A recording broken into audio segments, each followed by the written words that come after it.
Hey guys, welcome back to another video. More Cal here, and today we're going to be going over who I think is going to win Coach of the Year, who I think deserves to win the award.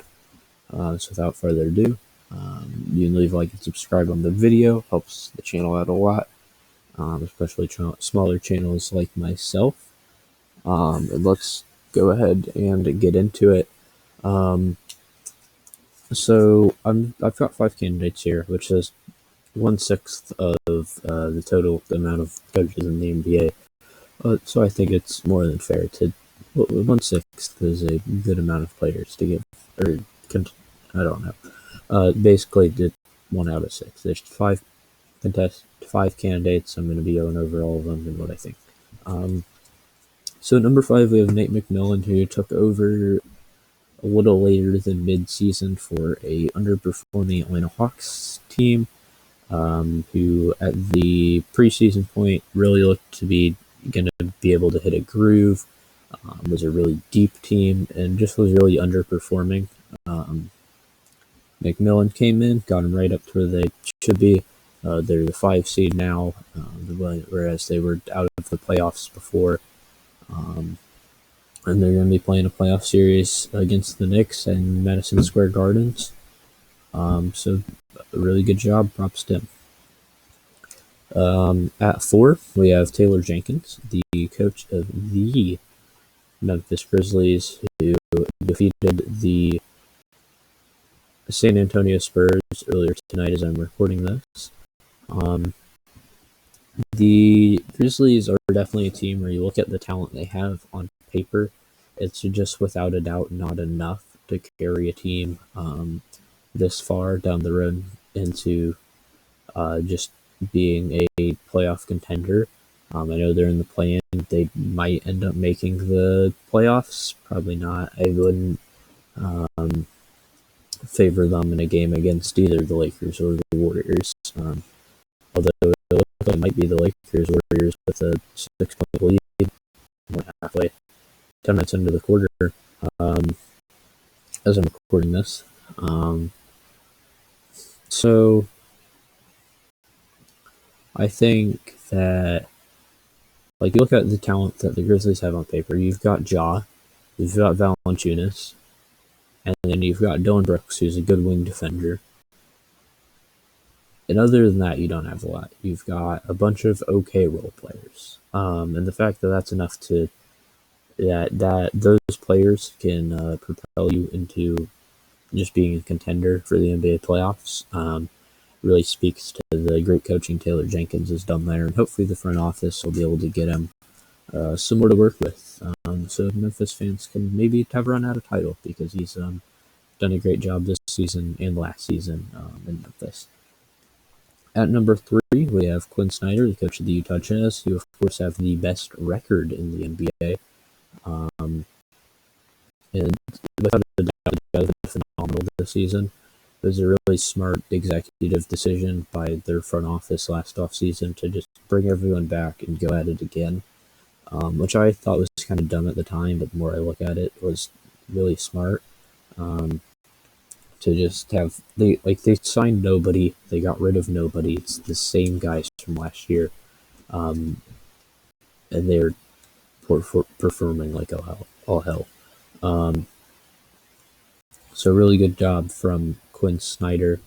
Even with Donovan Mitchell out, the Jazz have still been able to be one of the best teams in the NBA. We'll see what happens when Donovan Mitchell gets back. Hopefully they don't stutter. We'll see who they're going up against, whether it'll be the Warriors, the Lakers, or the Grizzlies. We'll have to see. But I think they're going to go far in the playoffs, and he's done a great job coaching to make a team really overperform. Now at number 2, we have the guy who I believe has been voted to actually win the award, in Monty Williams with the Phoenix Suns, who have of course been great. Chris Paul, Devin Booker, they've been absolutely balling. Second best record in the Western Conference. I think third best in the NBA. I don't have it in front of me. I apologize. but he's done a great job this season. Their center rotation's been a little all over the place with trying to figure out how good Aiden actually is. Is Sarge good enough as a role player to be a plug and play guy? But all in all, really good season from him. And then at number 1, we have Tom Thibodeau, and no one has overperformed this year like the New York Knicks. Tom Thibodeau's New York Knicks have. Supposedly, Knicks players are working their asses off, out of practice, getting up shots or whatever. And it seems like Tibbs has really just been able to go in and have a real culture change this early. Is very impressive, and really speaks to the great job he's done this season. Now we're going to go ahead and switch gears to Executive of the Year, which we're going to talk about. I've got 3 candidates. At number 3, we have Sean Marks. You look at the job the Nets have done, pretty good. Decent batch of role players, as well as, of course, their big 3 of Harden, KD, and Kyrie. Obviously, the KD and Kyrie moves were last offseason, but I think he deserves some credit for the Harden trade. So that's really why he's on this list. I didn't really want to put Daryl Morey ahead of him. I think Daryl Morey is a little bit overrated with the job he's done with the Sixers. Although he has done quite a good job, he would probably be 4 on this list.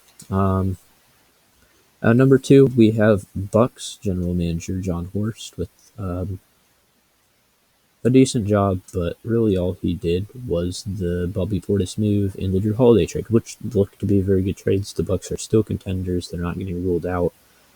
Some prominent people in sports media, like Colin Cowherd, who's not necessarily a basketball guy, but whatever, have predicted them to win the NBA Finals. I don't know if I'm willing to go that far. But they are really good, and Jrue Holiday and Bobby Portis have both been really great additions for this team, especially based off what they gave up. I mean, Eric Bledsoe for Jrue Holiday. Yeah, that's a good trade. And at number 1, we have James Jones, who traded for CP3. The Suns looked great in the bubble, and this trade for CP3 kind of capitalized on that. And they would have been a playoff team in some form, but definitely not this good without Chris Paul. He was an MVP candidate somehow. Of an MVP video coming out after this Warriors-Lakers, after the play-in tournament. We'll see how Steph does. And then I'll talk MVP. But yeah, that's going to be it for today. Leave a like and subscribe, and follow me on Twitter at MudbudCal.